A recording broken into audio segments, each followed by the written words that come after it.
I am Grace Miller, 36. I work hospital billing in Austin, and on a warm Saturday in June, I made a polite call about a wedding gift only to hear my brother say, "The vows were done yesterday, and it was only for special people 2 weeks later." Another call arrived, with due dates and a mortgage he wanted me to shoulder. Then the neighborhood started to hum. The HOA sent reminders, and our family table learned what silence sounds like when money sits in the middle. So I did the only thing that kept my heart and my wallet steady. I wrote things down, I kept my voice calm, and I let facts be louder than pressure. But here is where the month turns a cafe meeting where the shine costs more than anyone admitted, a living room where truth is put on paper. And a choice every woman knows too well. Do you pay to keep the peace, or do you hold the line and keep yourself? If you have ever wondered how to stay kind without being a doormat, stay with me. I will show you how a steady voice, a clean record, and one boundary you can name can carry you through a storm made of relatives, rumors, and receipts. On the morning of June 1st, 2024 in Austin, I called my brother to ask about his wedding. I wanted to send a gift that felt right. Not expensive for the sake of being expensive.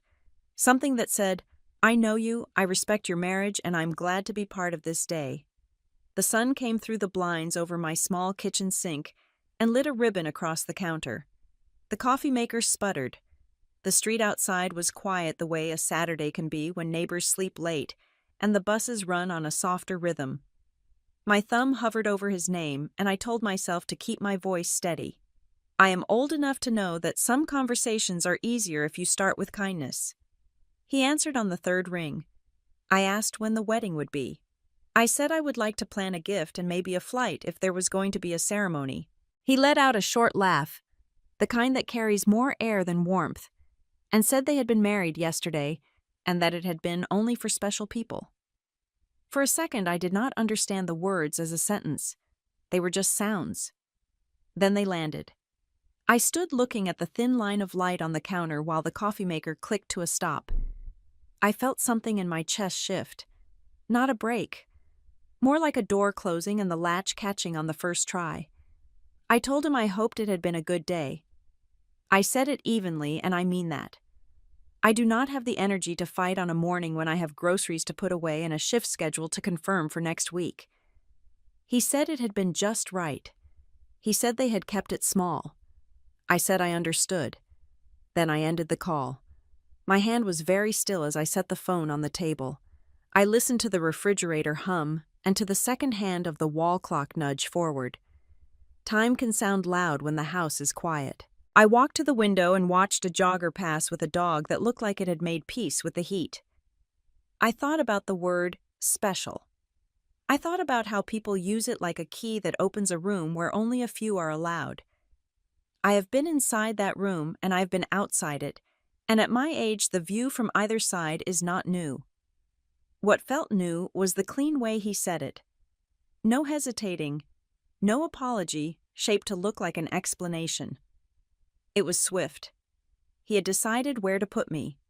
I opened the Notes app on my phone and typed the date. June 1st, 2024. I typed the time, 9:12 a.m. I wrote what was said in plain language. He said they married yesterday. He said it was only for special people. I added a line I have been repeating to myself since January. Family is not a bank. That boundary is in place. I have learned that if I put the facts down while they are still fresh, the facts do not drift. People say memory is a soft thing. Paper is firmer. Even a little square of light on a screen will hold a line of truth if you ask it to. I rinsed the coffee pot and poured a cup. The first sip tasted of hazelnut and the ordinary comfort of a morning I could still claim as mine. I sat and let the hurt come in slowly. It was not a rage that needed to slam a door. It was a sadness that knew its own name. I let it sit with me. I pressed my palm flat on the table and felt the wood. I told myself to keep my dignity. I told myself that I did not need to win anything here. I only needed to hold a line I had already set. If there is one good thing about getting older, it is that you learn the value of a clean no. It would have been easy to call back and ask why. It would have been easy to list every time I had shown up when he needed a ride or a meal or a loan that was never exactly called a loan. That is bait. That is how you get pulled into a fight you did not start and do not want to finish. I opened the calendar and added a small note to the day. Wedding news. Not invited. The words looked odd on the screen. Stark. I left them there anyway. It is not my job to make them prettier. I washed the breakfast dishes and put them away one by one. I folded a load of towels and set them in the hall cabinet. I checked the schedule for next week and confirmed my start time for Monday. It is surprising how steady a house can feel when you make a small order out of a small mess. The phone buzzed once and stopped. A spam call. I let it go. I thought about the last time I had seen Ethan. It was sometime in the spring at our parents' place in Round Rock. He had been in a good mood. He had talked about plans that were wider than the money he had in hand. I had smiled and kept my mouth shut because I have learned that advice is a gift few people actually want. I returned to the table and opened my notes again. I read the lines and made sure they were simple. Date, time, what he said, what I heard, what I decided. Family is not a bank. Boundary in place. I put the phone down and sat quietly. In my mind, I walked through what the next call might sound like and what I would say. Not to rehearse a fight, to practice staying calm. I will not be surprised again. I will not ask to be included where I have been told I do not belong. I will show up where responsibility asks me to stand, and nowhere I am not invited. By late morning, the sun had shifted. The ribbon of light across the counter had moved to the wall and softened. I pulled the blinds a little lower and felt the kitchen cool down. There are days when life gives you a cut you cannot avoid. The body learns what to do with a small cut. You clean it, you cover it, you let it heal. I stood there a moment longer, listening to the house breathe, and felt the sting quiet to a manageable ache. I picked up my keys. I had errands to run and a life to keep in order. The next chapter would come when it came. I was ready to meet it without begging for anything I did not owe, and without offering anything I did not choose to give. I locked the apartment and crossed the breezeway to the car, the morning already bright and heavy. The heat pressed up from the pavement, and the sky had that pale look that means it will only get hotter. I slid behind the wheel, set the radio low, so it was more murmur than music, and headed south toward the hospital district. The city moved in a slow weekend rhythm. A bus sighed at a stop. A cyclist lifted a hand. I let the quiet work on me, and my thoughts stepped back to last fall, to the single time I had crossed my own line for my brother. In September of 2023, he was between jobs. That was his phrase. Between. He wanted that space to sound narrow, like a hallway you could walk through in a few steps. I sent a Zelle transfer that covered a shortfall so he would not be penalized. It was not large. It was enough. Right after I sent it, I typed a clear message that said it was the last time. When I put the phone down, I felt something settle. A clean boundary holds when it has to. I had told him where the edge was, and I meant to stand there. I pulled into the employee garage at Central Austin Medical Center and took the stairs 2 at a time. The hallway smelled like coffee and sanitizer, a smell I read as people trying to do the right thing. I clocked in and scanned the day's queue: insurance codes, coverage notes, a reminder to call a patient about a missing form. Mid-morning, I carried a paper cup to the small lounge with the window that looks over a slice of parking lot and 2 live oaks that make their own kind of shade. Dr. Priya Patel came in with a folder and sat across from me. We talked the way hospital people talk when the clock is in the room. I told her I had boundaries on my mind.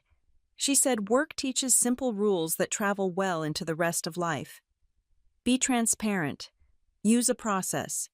Keep personal loans out of professional space because blurred lines break things that need to stay sharp. She said people under stress reach for the nearest soft shoulder, and that I could offer compassion without offering money. She did not make it a lesson. She handed me a tool and trusted me to know when to use it. I felt steadier after hearing it said out loud. On my lunch, I opened my banking app and scrolled back to September. The Zelle transfer sat there like a small stone on a clean shelf. I took a screenshot. I opened my messages and found my own words from that day. Last time. I took a screenshot of that too.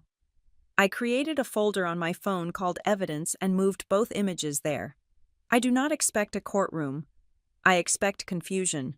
Stories twist when no one keeps the facts still. Screens hold still. Dates and times do not fidget, and they do not argue. The afternoon moved in its usual rhythm. I confirmed benefits on 2 accounts, corrected a code that would have caused a denial, called a patient to walk through a simple form, and left a note for Monday's team, so the next person would not have to recheck what I had already verified. When my shift ended, the sky had flattened into a quiet blue, the kind that makes paper glow under lobby lights. I drove to the branch where Monica Lee works. Monica and I met in high school. We are the kind of friends who can set aside gossip and go straight to the practical. I told her I needed general information and nothing more. No advice, no names. She nodded and walked me through the basics again so I could hear them in plain words. Due dates and grace periods. How a late fee can hit.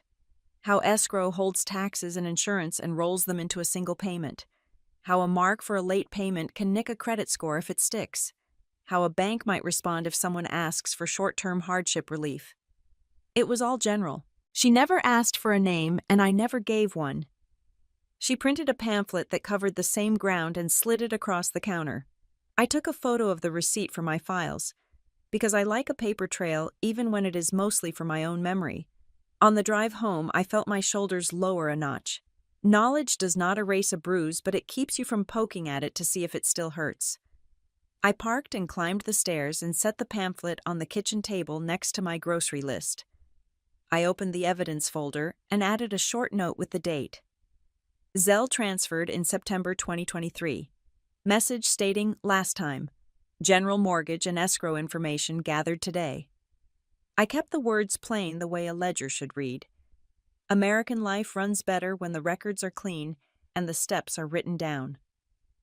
I warmed a bowl of soup and ate standing up because I was too tired to make a ceremony out of dinner.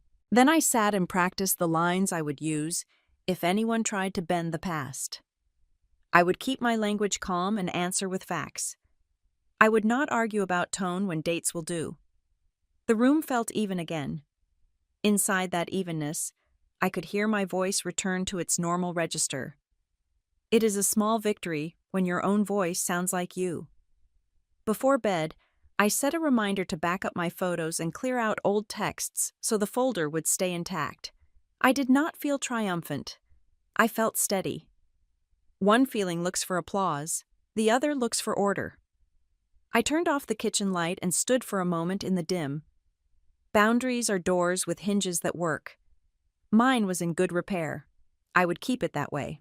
Monday afternoon, June 17th, 2024. The heat sat on Austin like a lid, and the sky had that flat, bright look that makes you squint even in the shade. I was at my desk finishing a benefits note when my phone lit up with my brother's name. I let it ring once so I could breathe, then I answered and said hello in the same voice I use with patients who are already upset. His words came fast. The mortgage was due on the 1st.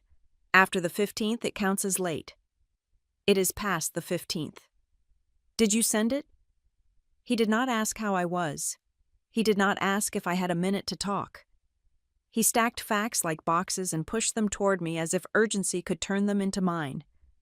Numbers moved across my mind the way headlines crawl across a screen. $2,150 for the mortgage. $95 for HOA dues. A likely $75 for a late fee. I could almost see the calendar square for June.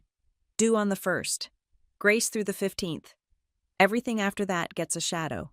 I said his name and slowed the air in my chest so the words would come out clean. Last year's help was a one-time exception. I will not pay your mortgage. I will not pay your HOA dues. You need to work with your bank. You can ask about a hardship option or a short-term plan. You can make calls and set up a path that fits your income. I can be kind, but I will not be your lender. He snapped back so quickly I could hear the breath on his phone. He said I was selfish. He said family helps family. He said other sisters know how to show up. I looked at the clock on my screen and watched the minute change. I thought about how people use the word family like a rope, how they throw it and expect you to tie yourself to their problem and call it love. I restated what was true so it would not wobble. Last September, I sent one transfer to cover one shortfall. Right after that, I wrote the words last time. Those words still stand. Today is not an emergency that belongs to me. It belongs to the people who signed the mortgage. If you call the bank, you can ask for options. If you adjust your spending, you can make room to breathe. I will not send money. I will not debate my tone. There was a soft sound like air moving across the mouthpiece. He said nothing for several beats. Then he said fine in a way that did not sound like agreement. The line went quiet and the call ended on its own small click. I stared at the screen until it dimmed and then I set the phone face down next to my keyboard. The office hummed with printers and footsteps. A cart rolled by. The world stayed ordinary. I opened my notes and made a record while the details were still sharp. Date: June 17, 2024. Time: afternoon. Caller: Ethan. Content: mortgage due on the 1st, late after the 15th. Asked if I sent it. Response: one time held in September 2023. Will not pay mortgage or HOA. Advised to work with the bank. I added the numbers that had flickered in my head. 2,150. 95. 75 likely. I saved the note to the evidence folder. When my break ended, I finished the benefits note, returned one call, and walked a paper to the front desk so a patient would not have to wait an extra day. Work has a way of bringing you back to ground. If you stick to the process, the hard parts lose their teeth. I took the stairs down and stepped into the heat, the kind that makes the air feel close to your skin. My car felt like an oven until the air conditioner caught up. At home, I set a glass of water on the counter and stood with my palm on the cool laminate. I let the quiet reach me. The word selfish tried to circle the room. I did not let it land. At my age, I know the difference between being selfish and taking my hands off a bill that is not mine. Selfish is hoarding what someone needs to live. Boundaries are choosing not to solve what someone else created while you are being told you owe them. I ate something simple and sat in the soft chair by the window, where the light finds a way in, even when it is tired. I thought about calling our mother and decided to wait. I do not owe anyone a play-by-play. I do owe myself a calm evening. I picked up my book and read a few pages. When the room grew dim, I turned on the lamp and felt that pocket of quiet the call had tried to take from me to return to its place. My resolve held. The night did not need me to explain it any further. Sunday evening settled over Round Rock with a heat that never quite lets go. I drove up the familiar street to my parents' house, the lawn clipped tight, the mailbox leaning a little like it always has. The porch light was already on, though the sky still held color. I carried a pie from the grocery bakery, because manners matter even when nerves are tight. Inside, the air smelled like roast chicken and lemon cleaner. My mother moved between stove and table with that quick, precise way she has when she hopes food can quiet a problem. My father sat at the end of the table with the paper-folded glasses low on his nose. Ethan was there tapping one finger on his phone, eyes not meeting mine. We ate first because that is how my mother likes it. She believes a meal can soften the edges of a conversation, and sometimes she is right. The chicken was tender and the corn sweet, and for several minutes we talked about weather and the neighbor who was selling, and whether the oak in the backyard needed a trim. Then the quiet lengthened, and the topic we had all carried into the room took the empty chair at the table. My mother looked at me with that careful face she uses when she is trying to keep everyone whole. She said a month would help, just 1 month, and things would stay calm while Ethan got his feet under him. She said it would keep the peace with relatives who had ears in every corner. She said people would talk less if the bills were current. She did not raise her voice. She never does. She laid each sentence down like a napkin folded just so. My father set his glasses on the table and asked the only question that mattered. He wanted to know whose name was on the loan. He asked it the way he asks about a fuse or a pipe. Find the source, and you find the fix. He looked at Ethan, not at me.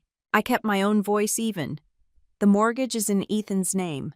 I am not a cosigner. Last September, I sent one transfer to help him over a shortfall, and the message with it said it would be the last time. Those words still stand. I could feel my shoulders square the way they do when I am steady.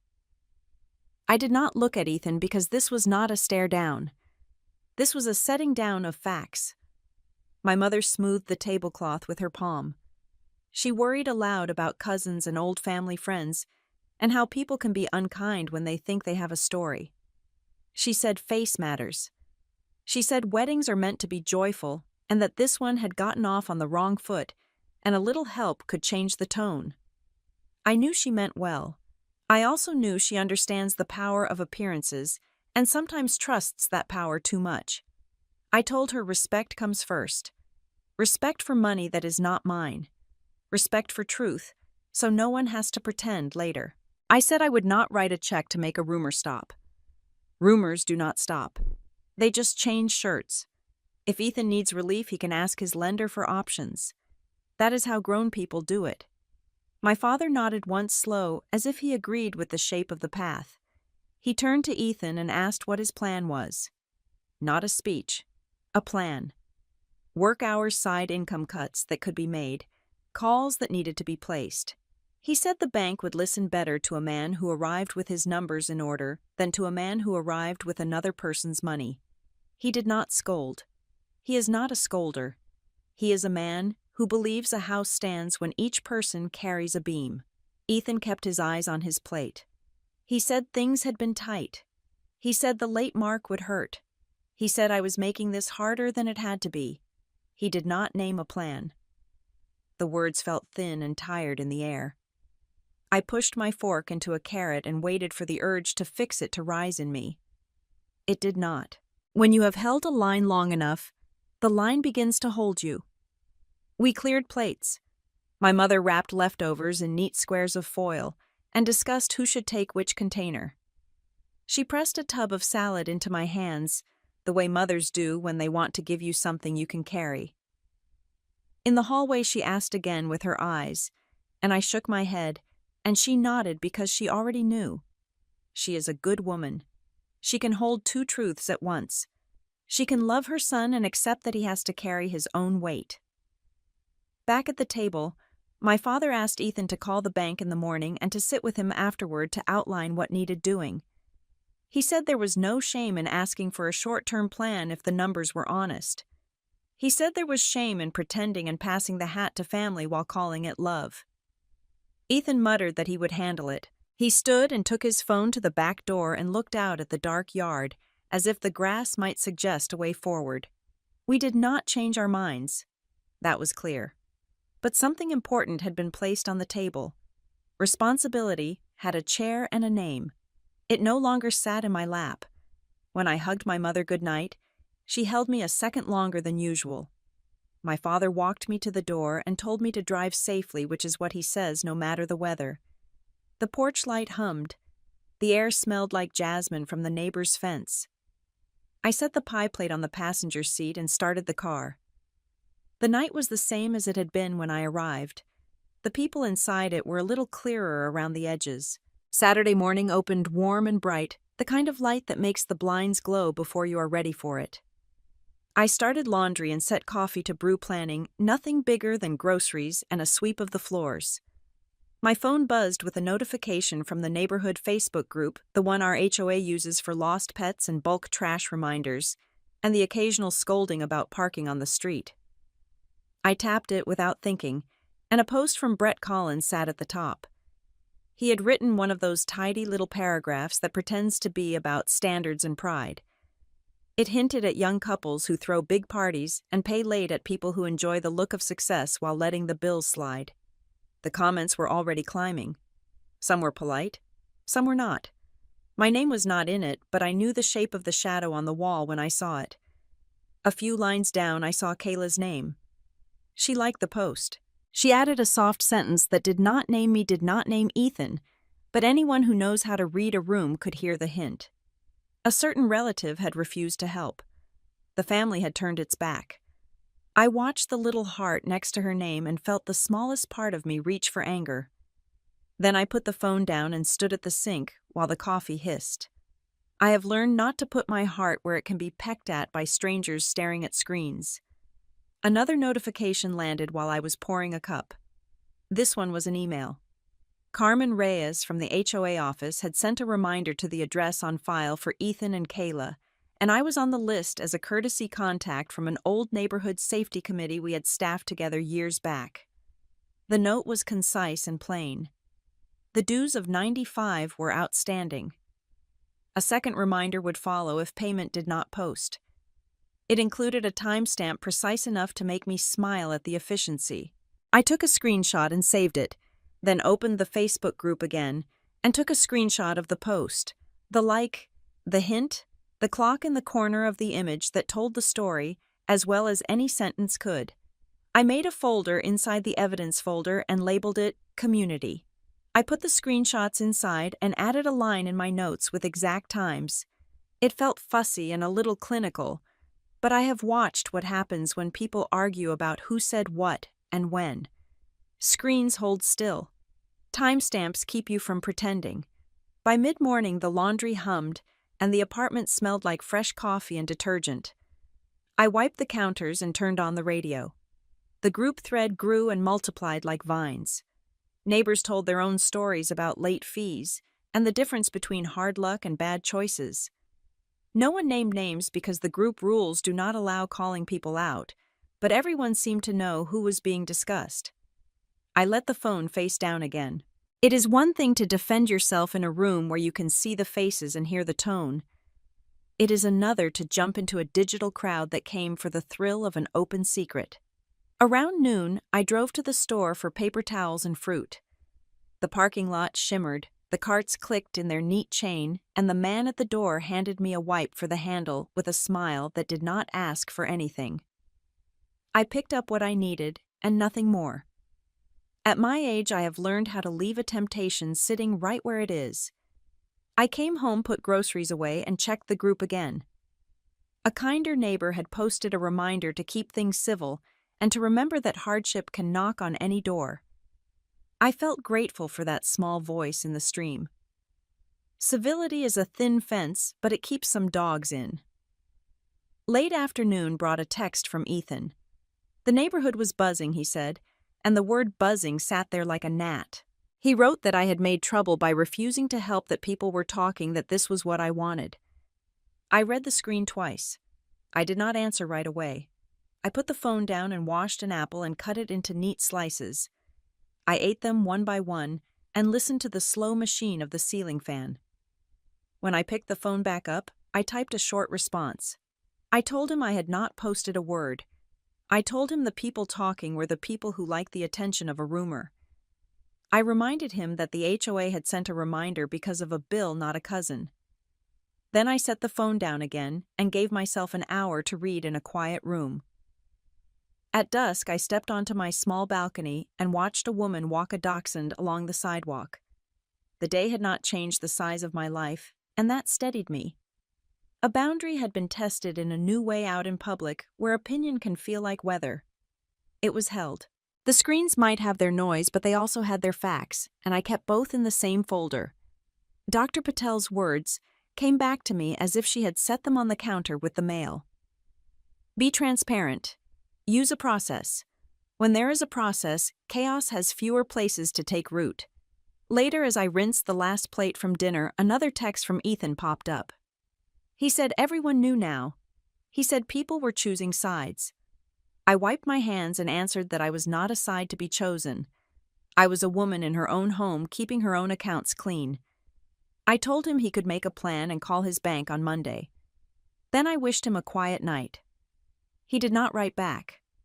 The silence did not feel like a win or a loss.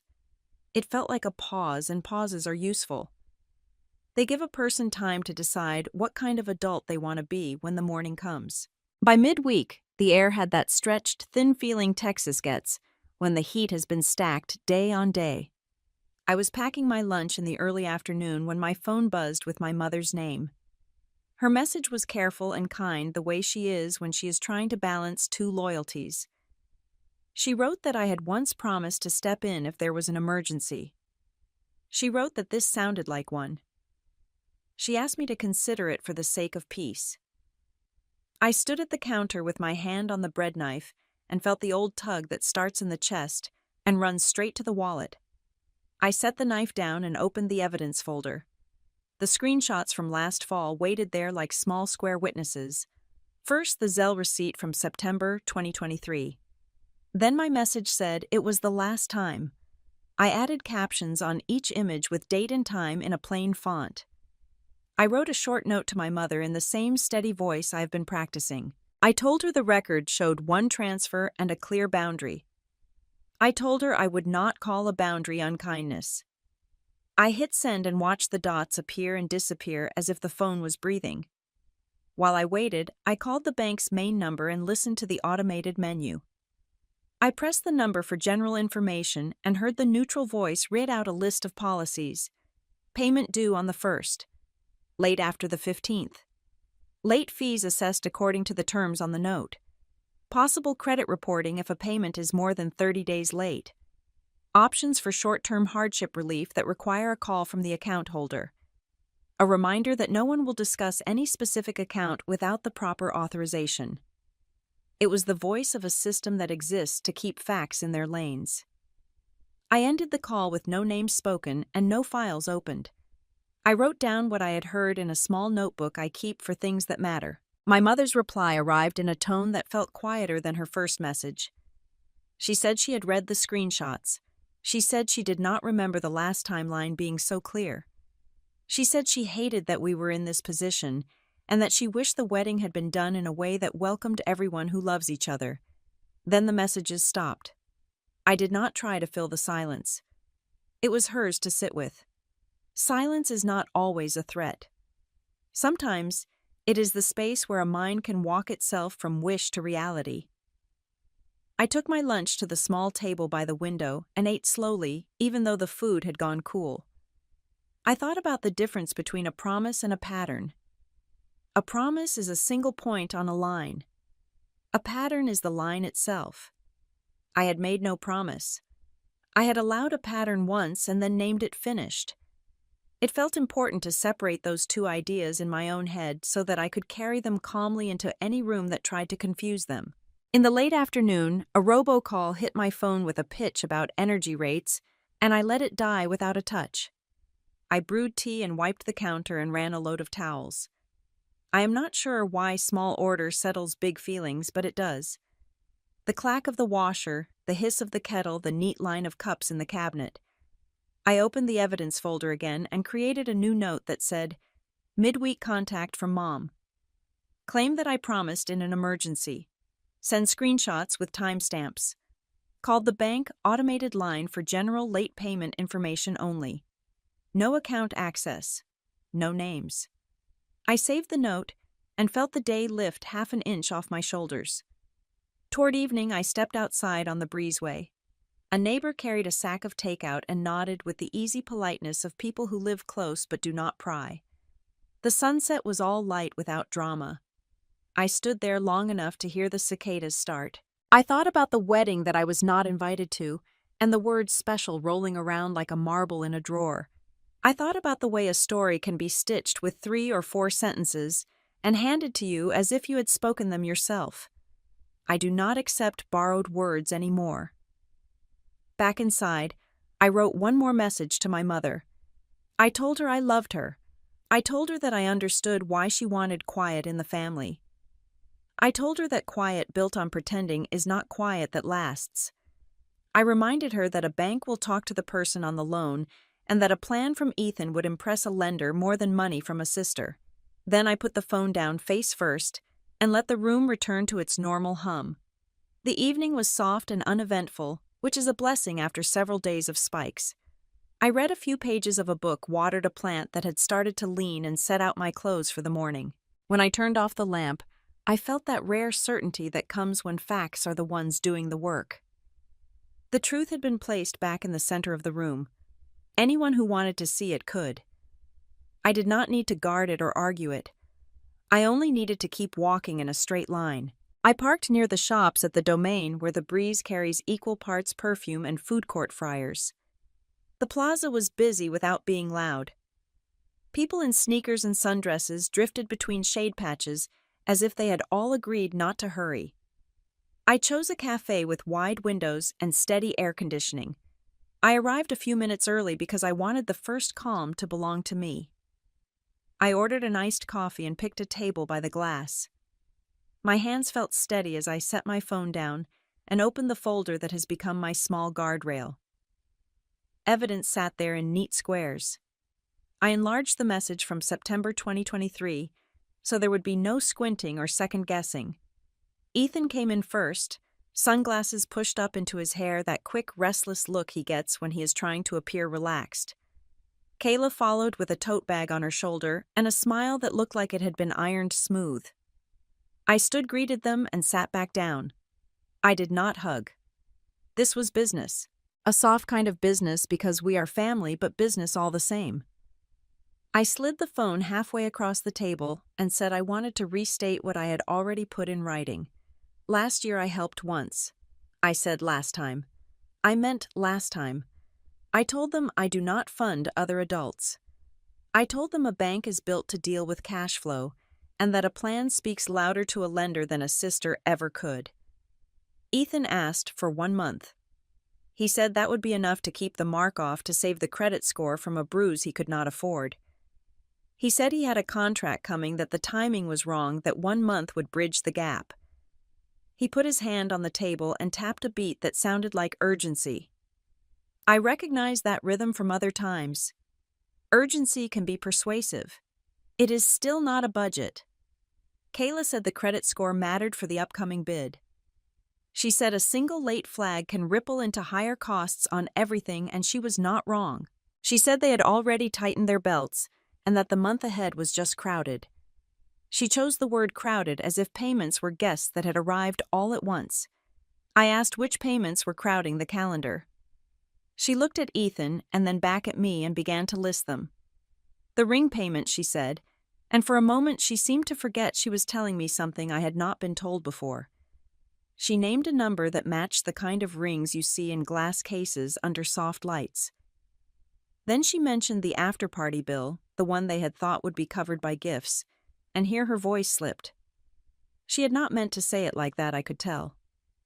She added that the party deposit had been due the same week as the mortgage, and that a second installment was set to hit before the end of the month. I asked about utilities and insurance and any other fixed costs. She glanced at Ethan again. He said they were fine, said he had it, said this was just an unlucky pileup. I let the statement sit. I did not nod. I did not shake my head. I have learned that silence is a clean tool when people try to fill it with their preferred version of events. I offered the paths I know, and I offered them as information, not instruction. Work with the bank. Call and ask for a short-term hardship option. Ask whether a payment plan can be set that prevents a late mark from sticking. Pick up extra shifts for a few weeks and direct every dollar into catching up. Sell non-essential items. Cut luxuries, even the small ones that feel like rewards. I said a plan like that can make a lender patient because lenders prefer a borrower who brings a map. Kayla nodded. She said that made sense. She picked at the edge of a napkin without tearing it. She said the ring was financed on a store card at a promotional rate, and that the rate would jump if they missed 2 payments in a row. She said the after-party had been more than they intended because the guest list grew in the final days, and they did not want to disappoint anyone. She said the word disappointment like it was a debt all by itself. Ethan leaned back and stared at the ceiling. He said, "Do not lecture me." He said I was not married and did not get it. He said I always act like a manager, even when I am not at work. The air shifted cool in a way that has nothing to do with the thermostat. I have known this before. When a boundary does not move, some people try to push the person instead. I kept my voice quiet and ordinary. I said I am not lecturing. I am describing what grown people do when bills and choices collide. I told him again that I will not pay his mortgage or his HOA. I told him that I would rather see his plan on paper than see my money in his account. I told him that my decision is not a judgment of his marriage. It is a decision about my wallet. For a moment, we all looked at the traffic beyond the glass. A bus pulled up and let off two teenagers who laughed at something on a phone. A woman walked past with a bag from a home goods store tissue paper lifting like a small flag. Normal life kept carrying its groceries while the three of us sat with the size of ours. Kayla said she could sell a designer bag she did not use. She said she could cancel a salon product order that was more wanted than needed. She admitted that the after-party had been her idea, that she had wanted to mark the moment with a shine, that she had let the word special pull on her the same way it had pulled on Ethan. She did not look at me when she said it. She looked at the condensation running down her plastic cup and smeared the moisture into a clear line. Ethan rubbed his eyes and said, "Rent out the extra room for a month," then shook his head and said that would be complicated. He started to say he would figure it out and stopped. I waited for the part where I might be tempted to fill the space with suggestions and found that the urge did not arrive. The line I set in September was still holding. I stood and reached for my wallet. I told them I would get my coffee and head out. Ethan started to protest that I did not need to pay for myself, then let the words fall apart. Kayla said thank you for the conversation in a tone that was softer than the one she had used online. I walked to the counter, paid, and picked up my receipt, because I am a woman who likes to leave rooms with her papers in order. Outside, the heat came up from the pavement again and the sun found my shoulders. I took a breath and felt both sad and clean. Sad for the ways a celebration had turned into a month that could not carry itself. Clean because I had not called a boundary unkindness. I crossed the plaza slowly and passed a jewelry store with its lights angled to make stones flash like daylight caught in a net. I kept walking. I got into my car, set the coffee in the holder, and sat while the air conditioner found its power. Then I drove home to a small apartment that fits me, a calendar that I honor, and a rule that is old enough now to stand on its own 2 feet. I called my parents and asked for a family meeting in the living room. No side calls, no small talks in hallways. We needed one room and one set of ears. Late Sunday afternoon, I drove back to Round Rock. The heat lay low over the street, and the porch light blinked on even though the sky still carried a pale blue. Inside the living room looked the way it always does on Sundays. The news turned down, low coasters lined up on the coffee table, the scent of lemon oil on the wood. My mother sat straight in her chair with her hands folded. My father took his usual spot at the end of the sofa, glasses tucked into his shirt pocket. Ethan stood by the window looking out at the yard. Kayla sat near the arm of the couch with her tote bag at her feet, and her phone face down on top of it. I stayed standing for a moment, so the weight of the meeting belonged to the air, not just to my voice. Then I sat in the chair across from my parents and told them I would keep this simple. I said I wanted to place the facts on the table where everyone could see them, because facts do not enjoy being passed from ear to ear like a secret. I recounted the timeline in clean steps. June 1 was the call where Ethan told me the wedding had already happened and that it had been for special people. June 17 was the call about the mortgage due on the 1st and late after the 15th. The following week, the HOA reminder arrived for 95, and the group posts began to bloom. Last September, I sent one transfer to help cover a shortfall, and my message with it said, "Last time." Those words are still standing, and I am still standing behind them. No one interrupted. My father nodded once, as if to mark each date. My mother kept her hands folded and looked at the space between us like she could calm it with her gaze. Kayla watched the phone as if it might start talking on its own. Ethan moved from the window to the edge of the chair and sat there with his knees apart and his elbows on his thighs. I said that from today forward I would summarize any significant exchange in writing. Not speeches. Summaries. Dates, times, and plain language. I said I would not discuss family matters through a third party. Not through my mother, not through cousins, not through neighbors with fast thumbs. If someone needed to speak to me, they could reach me directly and I would answer directly. If anyone needed information, the information would be the same, no matter who asked for it, because that is what the truth does best. It stays the same shape in any light. My father nodded again. He said that sounded like a good plan and that plans are how houses hold. My mother said nothing. She pressed her fingertips to the bridge of her nose and breathed slowly. I could see that she wanted a kinder world than the one we had made, a world where no one had to write things down, because no one would twist them. I wanted that world too. I trust this one more. Ethan lifted his head and looked at me like I had stepped onto a stage. He said I was trying to shame him. He said I loved a record because a record lets a person show off the parts that make them look clean. He said I had been parading the word boundary around like a flag, and that the family had to live under it whether we liked it or not. His voice was not loud. It was tight like a rope pulled the wrong way. I answered without changing my volume. I said truth does not shame anyone. Truth protects the person who refuses to lie. A record protects everyone because it keeps rooms from turning into rumors. I reminded him that I am not a lender and I am not his bank. I reminded him that the lender he does have is open on weekdays and reachable by phone, and that a plan from him would carry more weight than money from me ever could. I said there would be no more conversation through other mouths about what I had promised, because I had not promised. I had said last time, and I had meant it. Kayla cleared her throat and said they had underestimated how crowded the month had become, that the party and the ring and the deposit had stacked themselves up. She said she had let the day carry her, and had not kept a ledger as tight as she should have. She did not try to make it my fault. She did not apologize either. It was the honest middle where people can start again if they want to. My mother asked if we could find a way to talk that did not feel like a courtroom. I told her this was not a trial and no one was on a stand. This was a family putting chairs in a circle and agreeing on how to speak so that no one had to guess later.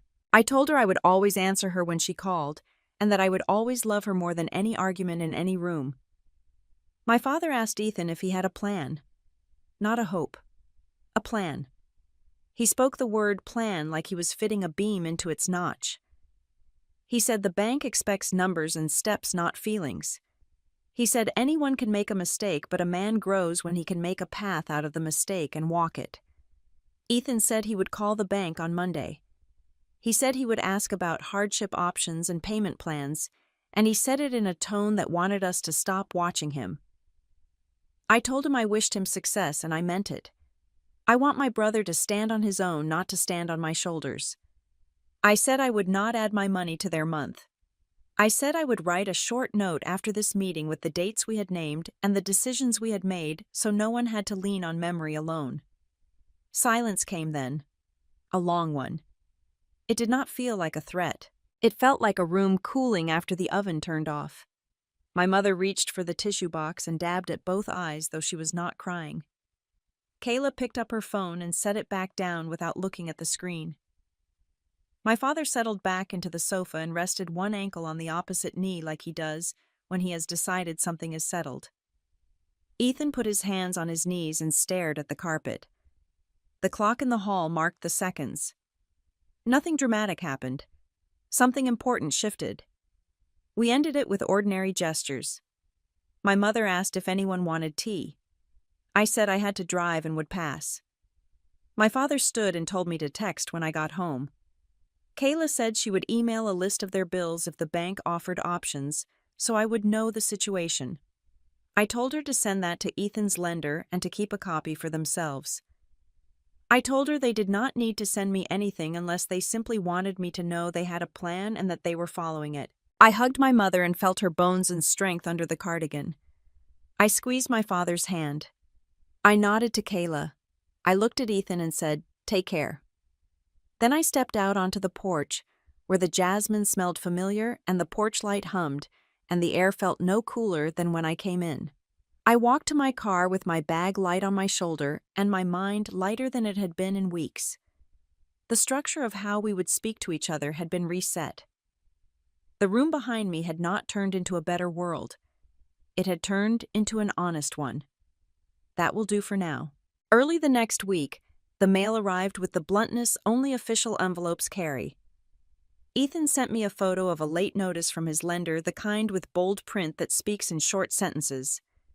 Payment due on the 1st. Late after the 15th. Assessing a fee. Possible credit reporting if delay continues. 10 minutes later, my inbox pinged with a copy of the second reminder from our HOA. Dues of $95 still outstanding payment portal link provided date and time stamped like a stopwatch.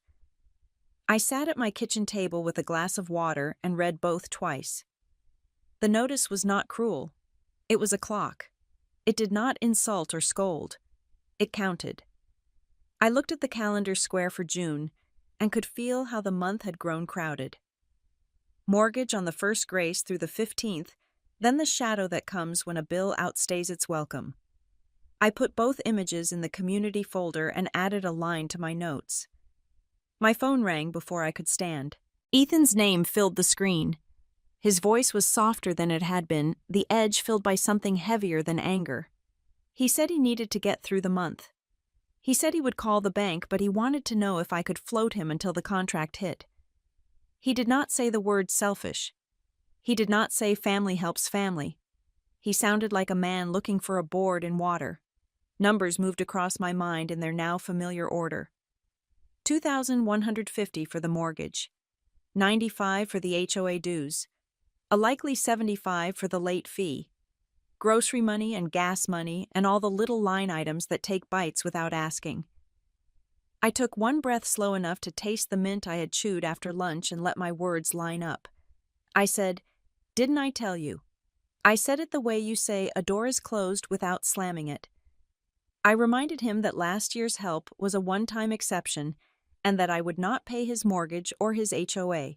I told him again that the lender will work with the person on the note.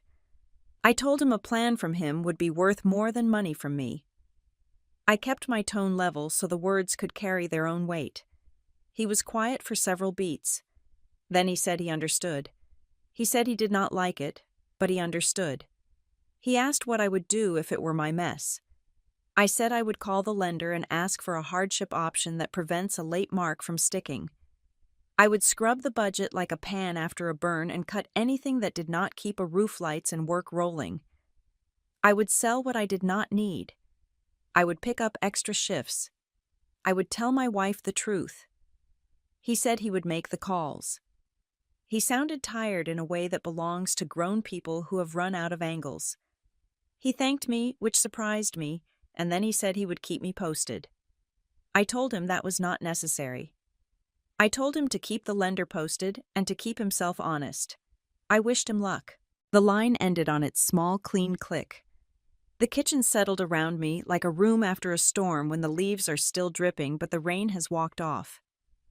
I opened my notes and wrote down what had happened while the edges were still sharp. Early week late notice from lender photo received. Second HOA reminder copy received by email. Ethan called, it to get through the month. Response recorded. Did not send funds. Suggested bank options budget scrub sale of non-essentials extra shifts.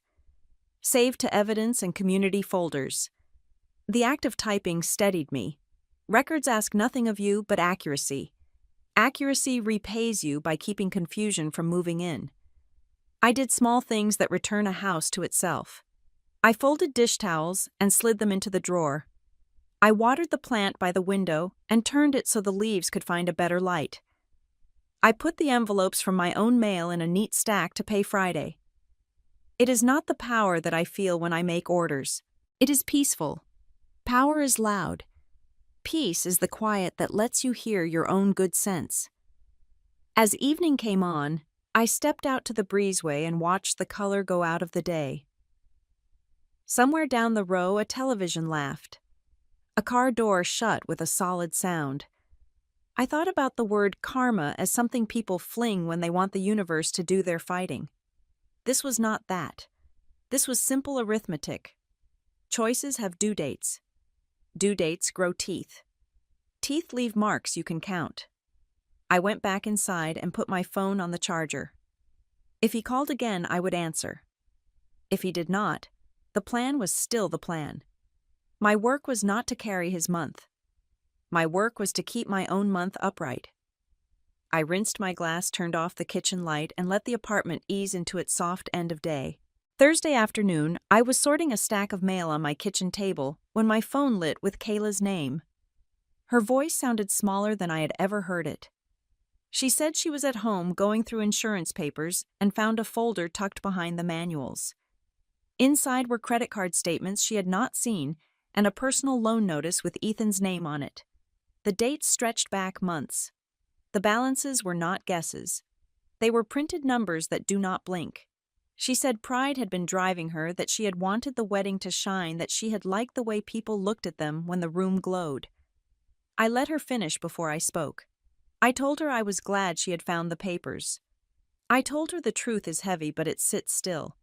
I told her that the next step belonged to her and Ethan, not to me and not to my mother. Speak to the bank yourself, I said in my steady voice. Learn what is real for your situation, ask for short-term options that fit the math, then sit with Ethan and put all the numbers on one table. Do not pass messages through my mother. Do not use me as the place to set your worries. Use paper. Use dates. Use direct words. She apologized for her comment in the neighborhood group. She said she had been carried by a story she wanted to be true, the story where the family steps in quietly and no one has to look at the bill. She said she would correct it. I told her a correction without naming names is more graceful and just as clear. She thanked me, and I could hear dishes clink in the background, the sound of a kitchen being put to rights. We hung up and the room felt cooler. I made tea and stood at the window while the water went from clear to amber. I thought about the ways women are taught to keep a surface smooth. A shiny table. A smiling photo. A gift list that looks like abundance. The trouble with surfaces is they crack when there is no structure under them. Pride is a thin board. It bows when you set a mortgage on it. By early evening, I saw that Kayla had deleted her old like and her hint on the Facebook group. In its place was a small, neutral note from her account. A reminder that each household is responsible for its own spending. No names, no heat. Just a sentence that sets a line without throwing a stone. The comments stayed quiet. Even the quick hearts seemed to know this was not a post to feed on. Later that night, my father sent a text asking if I could swing by their place. He said Ethan had stopped in. The drive to Round Rock felt shorter than usual, maybe because the evening air was soft and the highway moved like a slow river. I found them in the kitchen at the old oak table, where 1,000 family decisions have been made. The overhead light was warm. My mother had a hand on a mug she was not drinking. My father sat back with his glasses in his shirt pocket again. Ethan was turned slightly in his chair, elbows on knees like a boy who had been called in from the yard. He said he had been wrong. He said the words in a voice that did not argue with itself. He had been living beyond his means. He had counted on silence. He had believed he could keep the image bright while the ledger curled at the edges. He said he was going to call the lender first thing in the morning. He had already started a list of subscription cuts. He had texted a coworker about extra shifts and had put the Ring store number at the top of a page to ask about preventing a rate jump. He did not look at me when he spoke. He looked at the notepad on the table like it was a tool he had finally agreed to use. I said I was glad to hear a plan to sit in the room. I told him plans to give people places to stand.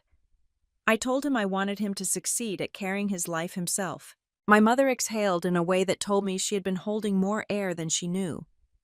My father nodded once and said numbers and steps, not feelings, and Ethan nodded back. Kayla arrived a few minutes later with a folder under her arm. She sat and slid the folder between them. She said she had posted a neutral note online and that she did not want to fight about the past. She wanted to make a path through the month and then the next. She said she was ready to sell a designer bag she did not use. She said she would cancel a standing order for salon supplies. She said she had spoken with a representative about the ring card and knew what they needed to do to avoid a rate increase. None of it sounded grand. It sounded like work. I did not stay long. This was not my meeting to run. Before I left, I told them both to write down who would call which number and by when. I told them to bring a printed list to any conversation with a lender. I told them to treat the notes like rails on a staircase. You do not always need them, but when you do, they can keep you from falling. On the drive home, the road was quiet and my hands were steady on the wheel. The night had not solved everything. It had removed one mask. That is a kind of progress that lasts. Morning light slid across my kitchen table while I opened a blank email and let the cursor blink like a small metronome. I wanted the words to be plain and calm the way a good sign is on a country road. Not legal language, not heat, just the shape of what I would and would not do. I typed the names of my brother and his wife and read them twice to steady myself. Then I began. I wrote that I would not pay any mortgage or HOA dues. I wrote that if anyone asked to borrow in the future, the request must include a repayment plan and proof of income. I added that I do not encourage borrowing and that I am not a lender. I kept each sentence short so it could stand on its own feet. I reminded them that any important exchange from this point forward would be summarized in writing to prevent misunderstanding. I said I would answer direct questions directly. I said I would not use a third person to carry messages. I read it aloud in a whisper to check the music of it. No spikes, no soft spots, just a steady line. I deleted a phrase that sounded like a lecture and changed a word that felt sharper than I meant.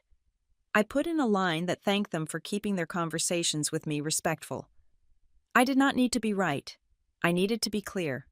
When the letter felt clean, I added the subject in simple words so no one would have to guess what it contained.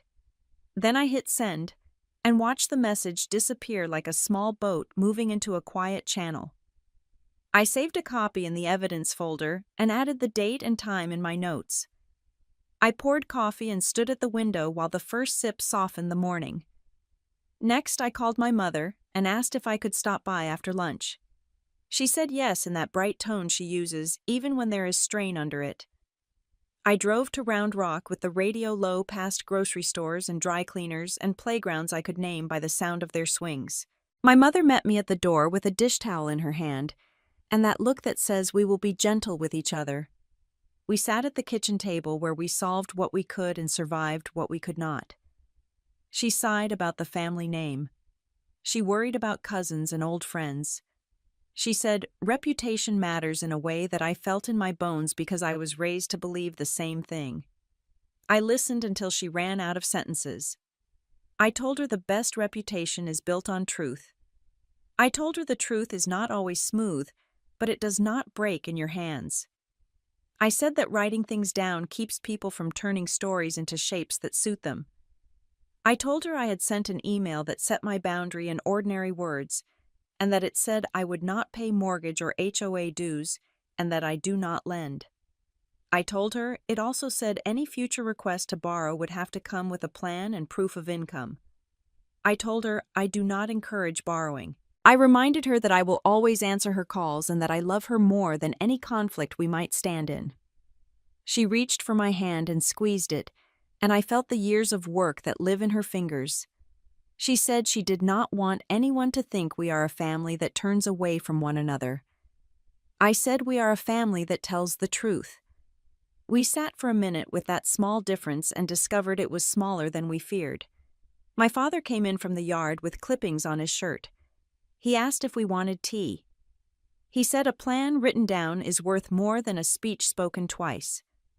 I smiled, because he always knows how to make a point without drawing blood. I stayed long enough to help stack dishes and wipe the counter. When I hugged my mother goodbye, I felt her ribs and her strength under the sweater. I kissed her cheek and told her I would text when I got home.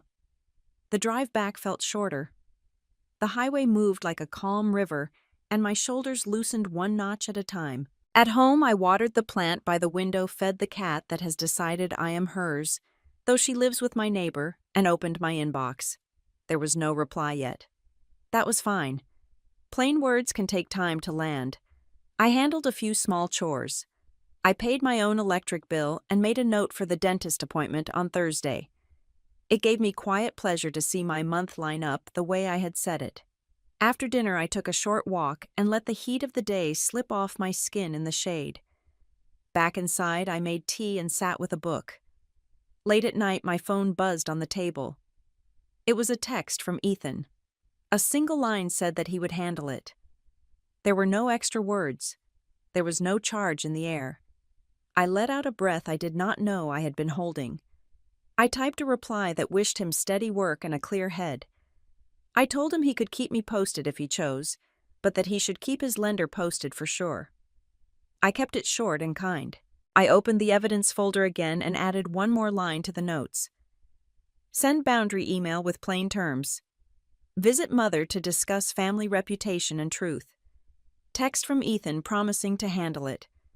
Replied with good wishes and a reminder to work with the lender. Saved. It was not a triumph. It was an alignment. The inside of my life matched the words I had written. Before bed, I turned off the kitchen light and stood in the doorway for a moment. The apartment had that soft end of day feeling I love. In the quiet, I felt a door click into place in me. No slam. Just a latch finding its notch. The boundary was not new, but now it was in writing. I was kind, and I was firm. That mix has taken me a lifetime to learn. I locked the door, set my phone on the charger, and let the room go dark. October settled over Austin with a softer light. The heat stepped back and the mornings felt like they had been rinsed. On a Tuesday, my inbox held a short confirmation from the HOA office that dues were current. No balance. No reminders scheduled. I added the note to my folder without ceremony and felt something quiet unlock in my shoulders. Later that week, Ethan sent a message that read like a checklist brought to life. He had sold the second car. He had signed a new contract that would carry him through the winter. He had set his payments to run on a schedule that did not ask anyone for rescue. I read it once and then again, not because I doubted it, but because steadiness can still surprise you when you have been living in a month full of edges. We met for dinner on a Friday at a small place off the service road in North Austin, the kind with vinyl booths and a chalkboard list of pies. My parents slid into the booth first. My father ordered coffee even though it was evening because he is a creature of habit. My mother studied the menu like there were still new choices to be found on it. Ethan walked in wearing a shirt that looked like it had been ironed, and that small effort felt like a note tucked into the meal. Kayla followed with a plain tote and no lookout smile, just a real one that reached her eyes. The dinner itself was unremarkable in the way I had been craving. We talked about traffic and a broken sprinkler head, and a neighbor who paints birdhouses in his garage. No barbs, no coded statements. When the plates were half empty, Kayla met my eyes and said she was sorry for the way she had handled the month of noise, not with a speech, but with a few true sentences. She said finding those statements and that loan had shaken her awake. She said she had been in love with the shine. She said she had confused attention with respect. I listened and nodded once because sometimes a nod is the right size for an apology that arrives on time. Ethan kept his hands flat on the table and said he had been wrong about more than money. He said he had leaned on silence and the assumption that someone else would tidy up what he had scattered. He said the lender had been decent with him once he brought numbers and dates and a plan. My father nodded at that, a small approval that means more than any lecture. My mother touched the salt shaker and then set it down, and I could see relief move through her like a wave slipping under a pier. It did not show off. It did not need to. We ordered pie, not because we were celebrating, but because endings go down easier when they taste like cinnamon. Kayla asked about my work schedule, and I told her about my morning shift. She said she hoped it would be a calm one, and that hope landed like a blessing rather than a wish. We did not circle the wedding or the word special. We did not need to. The meaning had already been lifted up and set back down in a different place. I left a little early to iron a blouse and set a lunch for the next day. In the parking lot, the air was cool and smelled faintly of rain that might come later. My mother hugged me and said to drive safely. My father touched my shoulder the way he does when words would be more than necessary. Ethan said he would see me soon and that he was on track with his schedule. Kayla squeezed my hand and held it a second longer than courtesy requires. None of it was grand. All of it felt like a house repaired from the inside. Driving home, I thought about the phrase that had started this run of days. Only for special people. It had once sounded like a door shutting in my face. Now it sounded like a standard I could live with. The special had nothing to do with a guest list, nothing to do with the glaze of a photo. Special meant you paid what you owed, you kept your word, you respected the lines that keep love from tipping into damage. Special meant the people at that booth who had learned how to sit together without asking anyone to be smaller than the truth. I parked, climbed the stairs, and turned on my kitchen light. The plant by the window tilted toward its own sun, steady and green. I set my keys in their bowl and felt relief that was not loud. It was the relief of a book closing on a chapter that had found its honest end. If you have had to draw a hard line with your own family and still wanted to keep your kinship and yourself, tell me how you did it. I would like to hear the ways other women have held the line and kept their hearts whole.